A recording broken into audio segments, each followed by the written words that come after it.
Okay, hopefully my camera doesn't overheat and die because it's been doing that lately.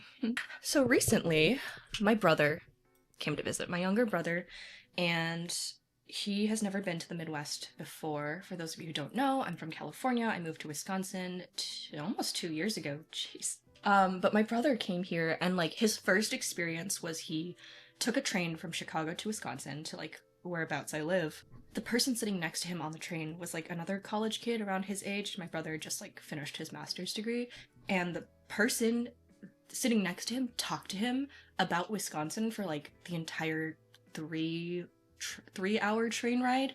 We were like, oh, that's so interesting, because my brother kept being like, you know, he kept like spouting off facts about Wisconsin that he had learned from this guy.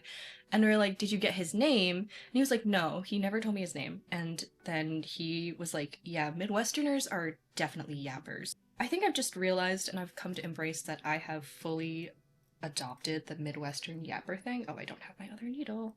And that's fine. That's kind of what these videos are about, right? This is just going to be me yapping. Hi. My name is Lindy Jung. I am a soon-to-be traditionally published author. My debut novel, MOTHSBLOOD, is coming out fall 2026 from Bloomsbury in the US and Del Rey in the UK. This is what I am going to be retitling. It was originally Honest Author Chats. We're going to be just calling them monthly author chats now, but they're still going to be honest and they're still going to be monthly. Welcome to the August 2025 author chat, and this is just a series where I talk about things that have been happening to me in publishing. I do also make lifestyle vlogs, but they tend to be a couple months behind, so this is like the best way for me to give you guys like accurate and up-to-date information, and also just talk about some sort of subject or topic that has been on my mind in the world of publishing recently. Also, at the end of each video, I answer 4 to 5 questions from a pool of questions that I have. If you want to submit a question, there is a Google Doc, or a Google form, sorry, linked below. Just know that, you know, there's no way for me to show you guys the questions in advance, so if there's a repeat question, I might delete the repeats. It's nothing personal, I just don't want to answer the same question every video. Okay, I think that's all of the housekeeping. Actually, no, one more thing. I'm gonna be upfront. The amount of money that I got from selling MOTHSBLOOD was not zero, as you would hope. It's definitely more money than I've ever had in my life. Like, for the first time, I would consider myself liquid. And now that I'm in my newly liquid state, I've officially gotten like 2 checks from my publishers. I am just straight up addicted to contributing to my local economy. I have realized that I don't like the big box brand name stuff. Joann's shutting down helped me see the light because Michael's has a terrible selection of yarns. I just go to my local wonderful yarn stores. I am grateful to live in Wisconsin. We have tons of farms, and some of those farms have sheep on them, so we have a ton of indie yarn brands. Here's a yarn that I got yesterday. Here's another yarn that I got. I'm going to make a sock out of this with a little heart on it. Actually, 2 pairs of socks. One will be this as the main color with this as the heart, and one will be this as the main color with this as the heart. They're going to be wonderful. For my graduation, my wonderful partner and his parents got me like gift certificates to the nearest local yarn shop, and so I went there for the first time. They host a weekly yarn night, and it's a pretty small town. I got this beautiful yarn just because it was on sale and I love it, and it's soft, it's superwash wool, and it's hand painted. And it was like $11, and also I didn't have to pay for it because I had a gift card. I am very much into making socks right now. I promise I'll get into it soon. Okay, I just get really excited. I've made this sock. This is my first ever sock. It was going to be for me, but it turned out a little bit too big. So it's actually a perfect fit for my partner's big ass feet. Here's the first one. I'm gonna be working on the second one while we chat. Because why not, you know? If I can't attend yarn night or knitting night, I am going to make my own. Okay, so what are we going to talk about? So for the updates in publishing, in the world of publishing and writing and books, I turned in MOTHSBLOOD for the very last time. You guys are going to see that in a vlog pretty soon. I did my last read through in 4 days. I was like, oh, this book might actually be something that I'm proud of, and I feel pretty ready to put out into the world. So yeah, it was a very quick pass. I think the first couple of edits pretty much addressed like everything big, and everything since then has just been little tinkering things, and my editors, or my US editor, approved the manuscript or the edits pretty recently as well. So what happens in publishing is you kind of don't really get to decide. As a writer, when you're done, you can be like, hey, I feel done, but your editors do have to sign off on that. And when they do sign off on a book being complete, as in it has been edited to the point where it's ready to go off to copy edits, which is where you do like the spell check, grammar, that sort of stuff. That is called delivery and acceptance, or DA, and usually in most contracts that's the milestone where you get your second chunk of your advance. Advances in general, that's not one big lump sum. Let's say your advance is $10,000, you don't get that all at once. It's usually split up into 3 or 4 payments scattered out across a couple years. That can be really, really detrimental for a lot of authors, because obviously if you have a $10,000 advance and you split it up into 4, you're just getting like a couple $1,000 every year for a couple years, which is not exactly a living wage. For me, I'm fortunate enough that I don't have to rely on my publishing money to survive. I think I would actually go crazy if I had to. I think it would make me insane, so it's just something that I treat as a nice little allowance. I might do a video where I talk about how I like distribute my advance and how I'm making it stretch so that I have that money for a little bit and I feel comfortable, but also I can like have fun. Because I do find money talks really interesting, and personal saving and finance is something I've been getting more and more into, and I think as an author, there are some really interesting challenges and circumstances to finances that make saving and spending and money accrual a little bit different. Of course, I'm not an expert and I can't really like give real financial advice, but just like basing it off of what I've done, what's worked for me, I think that'd be a fun video. So let me know if you'd be interested in that. See, I'm a yapper. I'm a Midwestern yapper. There's just nothing for it. MOTHSBLOOD is turned in, so that means that I can fully focus on Project Crips, which is my gothic adult fantasy with a touch of romance. I say a touch, it's actually pretty romance heavy, but it's not in line with a typical romance. There's a lot of yearning. There's not a lot of like actual stuff happening because my 2 main characters are like really emotionally constipated, and there's so much other stuff going on. It's actually a very political book. Like the fantasy politics really play into things quite a bit. I'm really excited for it. I have been in a little bit of a slump because other bit of news is that I just graduated in late July and then I had to work on my thesis, and while I was working on my thesis, I didn't write at all. I'm trying to get back into it now, but now I'm gonna start my new job, but I am I had like 2 weeks where I didn't really write, and I think even that amount of time, it's relatively small in the grand scheme of things, but it's a long time to take away from a book, because when I'm really in like, especially first draft mode, I need to be immersed. I need to be listening to my like Crips playlist, I need to be daydreaming about the characters, I cannot be thinking about pretty much anything else, which makes it really challenging to re-enter that headspace when you've been pulled out of it for whatever reason. And I'm trying really hard to get back into that headspace. It helps that I love this project. It's very robustly outlined, and I do have a deadline of fall to get like most of the draft done. So, you know, we're getting there. And Crips has close to 30,000 words in the draft at this point, which is not too shabby. Yeah, so that's kind of what's been going on there. That's pretty much it for updates, honestly. It's the slow season. Publishing notoriously slows down for the summer. I have a meeting next week to talk about like the next steps for MOTHSBLOOD, and that's very exciting. So with that being said, let's get into the topic of the day. Did anyone else watch the new-ish, I guess at this point, Superman movie and get their brain chemistry like fundamentally altered? Because I did. You know, it was not a perfect film by any stretch of the imagination. No film is perfect. But I think there was such a characterization of like hope and optimism and fighting for the right thing, and also just like the main characters or the heroes are all really decent people that you want to root for. We've been so inundated, I think, with gritty realism and darker stories for a really long time, and also we've been inundated with gritty realism and darker stories in the real world for a really long time. And I think that seeing something so relentlessly optimistic and hopeful and joyful and fun was really like a moment for me. And I'm not saying that there's no room for gritty realism or like darker stories, but I'm saying, I'm gonna put this down because this is like real talk, okay? I wrote MOTHSBLOOD, which is, I'm going to say like a darker story. It's dark academia. I really tried to put the dark into academia, if you know what I mean with that. I love that book. It's incredibly personal.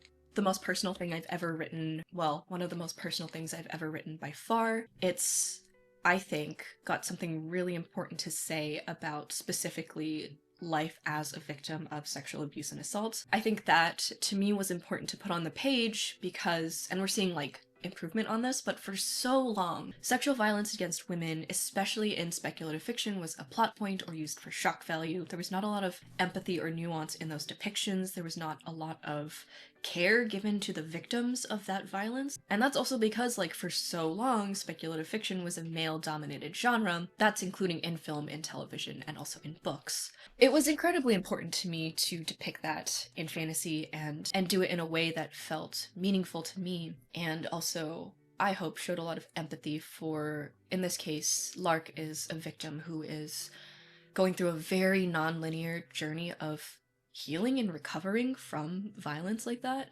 and she messes up and she's a messy person, and I think that is very reflective of reality for a lot of victims of assault and abuse, and so that was really important to me. But it's obviously not like a very uplifting story. I mean, like, hopefully the ending, I don't know, read it and find out, but it's a dark story, it's heavy, and I think that for a long time I was feeling like, oh, you know, this is my niche, I'm gonna write heavy, darker things. But I'm not the same person that I was when I wrote Moth's Blood, and I was not gonna lie, like, when that story was coming to life, even when I was drafting it, I was not in, like, the best place. As you can imagine, I feel very different now, almost 2 years down the line from initially drafting that book. And that's been helpful with revisions because I can kind of go into the story more objectively and understand where I was coming from, but also make sure that it's not bleeding too much into the work. It's a very tricky thing to balance, especially when writing something so personal. Now I feel like I want hope. I want joy. I want characters who are just, like, unambiguously decent people. And yeah, they mess up, but they're trying their best. And this isn't just because I watched, like, one movie and felt this way. I think that with the current state of the world and the political turmoil in the United States and just, like, the constant attacks on the freedoms of people who are literally just trying to exist and survive and be. It's hard to, like, come from that setting and then go into writing fantasy that is supposed to be a little bit of an escape and, like, put out more darkness and difficulty. So yeah, I mean, it's a weird place to be. And I also think about, you know, I work with kids. My students are amazing. Oh my god. Whoa, chill out. Pause. That's so embarrassing. Oh my god, I'm such a crier. But yeah, seeing, like, the younger generation be so kind and intelligent and curious, it makes you want to be more hopeful about the future, basically. So, geez. My point is, I think I want to write stuff that skews a little happier. I think I'm always gonna have, like, weird, I'd like to say darkly whimsical. Others might say macabre or messed up, but I'm always gonna have a little bit of that. I'm always gonna have those, like, touches of horror and stuff like that. But when I'm thinking about my upcoming projects, which Crips is out the window, it's already gonna be so upsetting. But it's kind of in, like, a fun way because it's a secondary world fantasy and there's, like, necromancers and they're doing cool stuff. So I don't mind that so much. But when thinking about future projects, especially the ones that I have coming up or want to write that are kind of on the docket and are set in a more grounded or, like, contemporary setting with grounded contemporary characters that people can, I don't know, more closely relate to, I'm like, man, I want them to be decent people trying their best. I want them to be full of love, and I want the stories to ultimately be incredibly hopeful and optimistic and joyful. I think just, like, the theming of my work is going to shift moving forward, and that's, like, so interesting to me. It is so interesting that even with a book coming out that is so heavy, I'm just gonna say it, it is heavy.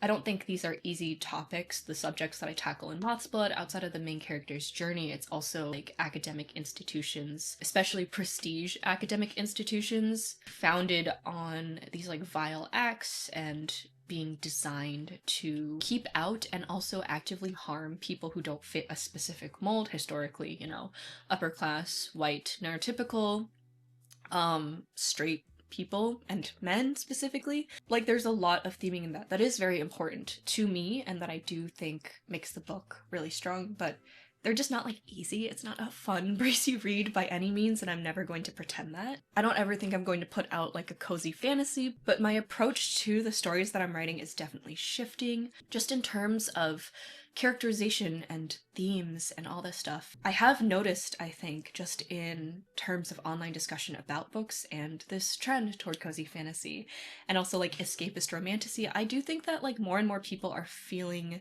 the urge, the need to slip away a little bit and read something a little bit more uplifting and escapist. I feel a lot of the same things as a writer. So now my challenge is figuring out how to incorporate that new outlook and those themes into the stories that still compel me to write them, into like these stories that have gripped me that I mostly have plotted out to be kind of dark and upsetting. And I think that'll be a really fun challenge. It's something that excites me personally.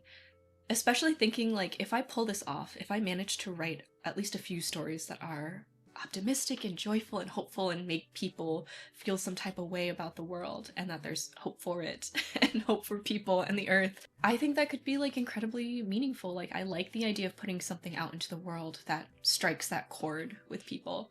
And I've seen it a little bit in short fiction. Like honestly, the piece that I'm proudest of was my 2000 Imagine Grist finalist piece, We Cast Our Eyes to the Unknowable Now. That was such an incredibly satisfying story to write and put out into the world. It was very hope punk, cli-fi, solar punk, even against these like insurmountable feeling odds. Just seeing community and kinship in action. Ugh. I really love that story, and I think that's kind of more in line with stuff that I want to work on in the future. So that's kind of where I'm at. That's the topic of the day. My optimistic, brand new, shiny optimistic outlook on writing and storytelling. So now I'm going to go ahead and answer some of y'all's questions. Give me a second while I pull them up. Question number 1, we don't have a name submission on this, but congrats, Lynn. How did you know that Moths was the project you should query? I think I knew before I even finished the first draft. Excuse me for being a broken record. I just feel like I need to give context for people who are new, but I actually had 2 agents before my current agent. My current agent is my 3rd agent. So I had queried successfully once before and entered like a Twitter pitch competition called DV Pit and gotten a bunch of requests through that, and that was ultimately how I found my first agent, who was absolutely lovely. And maybe people shouldn't go into this mindset, but because I'd had that experience before, I kind of knew I had like a better sense of the market and what caliber of project would be queryable. So I went into mods and like the drafting and revision of mods being like, once I finish this, I'm going to query. I think I just knew also because of the catchy pitch and the unique setting and the fact that it was dark academia, which was, and kind of is circling back, it's like a hot subgenre of fantasy.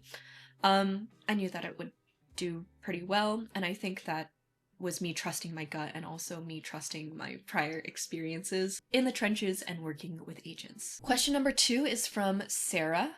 What was the initial inspiration behind MOTHSBLOOD, and how did you go about developing it to make it the story that it is today? I think the idea marinated for 4 or 5 years. It was always a murder mystery set at a school in Paris. I think that was kind of the seed of the idea. And inspiration's such a tricky topic because there's never like a singular source of inspiration, at least for me. I think you kind of just like collect little trinkets of ideas and bits and pieces from your life and media you consume, and eventually they kind of become this idea-shaped thing. So for me, the little bits and pieces were my year living abroad in Paris right after high school, which was a very difficult year for me emotionally and just in every way. It was very difficult, but I survived. And so my experience there, my experience in academia as a grad student, specifically one studying education and who ended up thinking a lot about like prestige institutions and what the purpose of education is the purpose of education to actually teach students something or to prepare them for college and then the workforce. Stuff like that came into it. Entomology, the main character's an entomologist. That used to be every character had kind of a different STEM assignment, and I was trying to mingle magic and science in a way until I realized I was just making alchemy. Alchemy kind of became a factor as well If I had to pick like a piece of media that really inspired this book, weirdly I would say the show Killing Eve. Initially the dynamic between the main character and her love interest was very, very like Killing Eve-esque. It's kind of been toned down since then, but like Sandra Oh and Jodie Comer in that show like rearranged my brain chemistry. I've rewatched the first 2 seasons so many times. And I think also like the slick European settings and just like the problematic women of it all was very, very inspirational for this project, especially at its outset. Again, those vibes have toned down a little bit and it's become sort of its own thing, but that was definitely an initial seed, and a lot of the Killing Eve soundtrack is in my playlist for MOTHSBLOOD as well. Over time, all of those different ingredients in the cake baked and they mixed and their flavors kind of mixed, and I just kind of like went about writing the story and developing everything and putting bits of myself in there and bits of the people I love into the characters, and it became MOTHSBLOOD. And then it got revised a bunch of times, and now it's gonna be a book that people can read, which is terrifying, but you know, it is what it is. Question number 3 is from Chris. Why did you choose MOTHSBLOOD as the title of your novel? I don't even know if I chose it. I mean, I did come up with it. It is the title that I queried with and went on submission with and all that stuff, but like, honestly, in my head, I was like, it's a filler title and we'll come up with something different. But then a bunch of different people told me they liked it. So I truly have no idea where MOTHSBLOOD came from. The working title for moths for the longest time was an eclipse of moths, as in like what you would call a group of moths, but then I was like, I don't know, it just didn't fit. It felt a little bit too whimsical. I think my line of thought was literally, what's dark? And I put blood at the end of moths. What's funny is that 1, it's not grammatically correct, it's a stylized title obviously, and 2, moths are insects. They don't have blood. They have something called hemolymph because they don't have a closed circulatory system. They don't have like veins and stuff like we do. They just kind of have juice in their hemosyl. So it's, you know, don't come for me. I do have a degree in zoology. I did this on purpose. I do feel compelled to point that out, that yes, I know that moths have hemolymph. If I'm saying that wrong, just don't tell me. Please, I don't even want to know. Question number 4 is from 오늘도 사랑스럽게? I'm so bad at Korean. Don't speak to me about this. I need to take a class or something. This is like not okay. Congrats on your book deal. I have a few questions. How much control does the author have over book covers in traditional publishing? Can you completely decide on your own even for different editions? Do you think debut authors should focus on traditional publishing first, or is self-publishing the better option? I'm scared of trad publishing, but most self-published books are underdeveloped. Even the people around me tend to have negative opinions about them. Okay, let's do the first one. So, amount of control, from what I understand, over book covers as an author is like the range is some to none. You are probably never going to get to, if you're an artist, like make the art yourself or hire or pick your artist directly. From what I understand, and I haven't gone through this process yet, so please take these words with a grain of salt, in trad publishing, the best case scenario is you get sketches and concepts that you get to give some feedback on before the cover is fully designed. And worst case scenario is they just show you a finished cover that you hate and you go, I hate that, and they just put it to production anyway. I think this is one of those cases where we're gonna get into it, but there are pros and cons to self-pub versus trad pub. This is definitely, I think, to a lot of people, a con. It was not a con to me because, for one, I'm not a designer. What I did actually do was I was asked by my wonderful publishers, both UK and US, to kind of like tell them what I like in covers generally, which I can do because I can look at a cover and be like, oh, that's pretty and appeals to me personally. So I actually made this like pitch deck for them that included different covers I like and the elements that I liked about them specifically. Now, I have no idea if they're taking that advice or not. It really was just a way for me to present my preferences. But in my email, I was like, I'm not a designer. I quit my art minor. Like, I really don't know anything about this. And I really trust my publishers to package the book as best as they can. I personally view my job as sort of like beginning and mostly ending, with the writing part and the editing part and a little bit of the promotion part. I don't really care how they package it as long as it's not butt ugly, which I don't think they'll do. At the end of the day, all the product design stuff is really up to my publisher. And that's something that I like went into this process knowing, like, I knew this would happen and I was okay with it. Again, because of like my lack of experience, and also because like As long as it's pretty, I'm gonna cry anyway when I look at it and hold it. Like, I really don't care if it, like, matches my exact specifications or not. And again, your mileage may vary if you are very particular about covers, if you have a specific image in your head, and that is a really big deal breaker for you, then traditional publishing genuinely might not be your best option. Which takes us into the next question, self-pub versus trad-pub. Everyone's journey is different as an author, and making a career in this industry, you kind of have to do whatever works best for you. The thing with like seeing self-publishing as a stepping stone to traditional publishing is that those are just like kind of different markets. Obviously, some people have been very successful in self-publishing, and that has led them to being able to, one, repackage their self-published successful books as tradpub books, or just like leverage their way into writing books for tradpub, a la Chuck Tingle. Sorry, I just watched a video about Chuck Tingle, who I'm obsessed with, by the way. I do think that because self-publishing obviously has fewer barriers to entry and fewer gatekeepers, pretty much anyone with a couple dimes and a dream and the ability to write a story can self-publish, and that sometimes means that people go into it not knowing that like maybe they should hire some editors and maybe they should learn to revise. There's more of a spectrum of quality in self-publishing, and that I think leads to the negative stigma, which I think is unfair. Being a consumer of indie pubbed books is a little bit like thrifting or shopping at Aldi.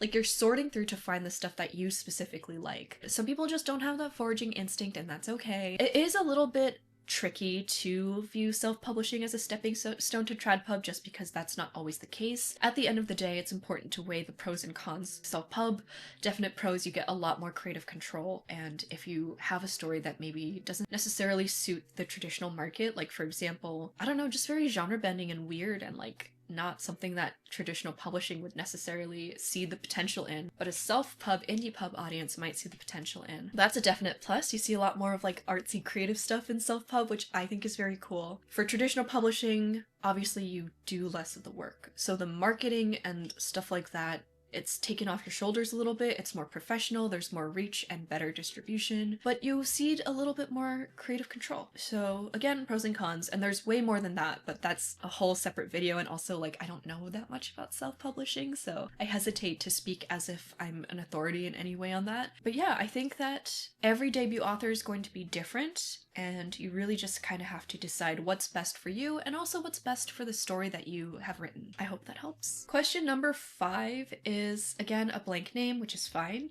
and it is, what surprised you the most about the publishing process? I think the like genuine, at least to me, hype for the story from like editorial and all that. I've heard a lot of stories being an online person and like knowing traditional publishing people, and also people who aren't tradpubbed but have opinions about it anyway. You get a lot of those. You hear a lot of horror stories about like publishing houses and editors just being there to make money and not so much care about the art or the story or the author's well-being. I felt very cared for. I've felt the passion for my story. Sometimes it eclipses my own passion for the book. I see so much interest in not just the story itself, but also like its themes and its characters and what I'm trying to say with the book, and that has been the most delightful, incredible surprise of all time. I've said before that sometimes the process of revising almost felt like a book club, because we were getting so deep in our discussions of the content of the book, and it just like stimulated me. It made my brain go like bzzz in the happy way. There were very few points where it felt like a slog, and most of those were line editing, so it really was just such a cool experience. Last question is question number 6. Are there any characters you suspect will be fan favorites? This is a tough one. I kind of hope all of them, except for the villain, because like actually he's trash. I'm sure people will like him anyway, but like personally I hate him. So the love interest villain is definitely going to be a fan favorite. I think there's some side characters who are really funky and fun. I have a botanist named Kareem. I have a soft spot for him. I actually didn't like him at first, and then a bunch of readers, including my editor, were like, Kareem is like one of my favorite characters. And I was like, oh, okay. And I think I felt that way because the main character doesn't really see him in the most positive light, but there's been some changes to their arc that I think does Kareem a lot of favors, and he is definitely one of my favorite side characters now. There's another character, Sasha, who's a side character. He doesn't get a ton of screen time. I gave him a couple more scenes in the second to last revision, I think. He's a lot of fun. Just like a very scrungly kind of character, which is always like I don't know, I have a soft spot for those. My friend Danny is a big Sasha lover, so I included those extra Sasha scenes just for Danny. And I would hope that the main character resonates with a lot of people. I think Lark, she's very special to me, and she's my favorite main character I've ever written. I hope that people like her. So that's kind of like the 4, right? Those are really like the only characters in the book that have a ton of screen time, so those 4 would be liked and enjoyed by a lot of people. Okay, that was the last question. My voice is running out, and I got a lot of stuff to do today, namely write crypt, so I'm gonna get around to that. But thank you so much for watching this video. If you made it all the way to the end, feel free to drop... Let's do a moon. I don't know, like a crescent moon. Let's do that. Again, if you want to submit any questions for future videos, I do have that Google form available. I make all sorts of like writing content all the time. You can go ahead and subscribe to my channel if you're interested in keeping up with my publishing journey. If you like this video, you know what to do. Yeah, thank you guys for watching and for hanging out with me. I hope this was a nice chatty video for y'all, and I'll see you again soon. Bye.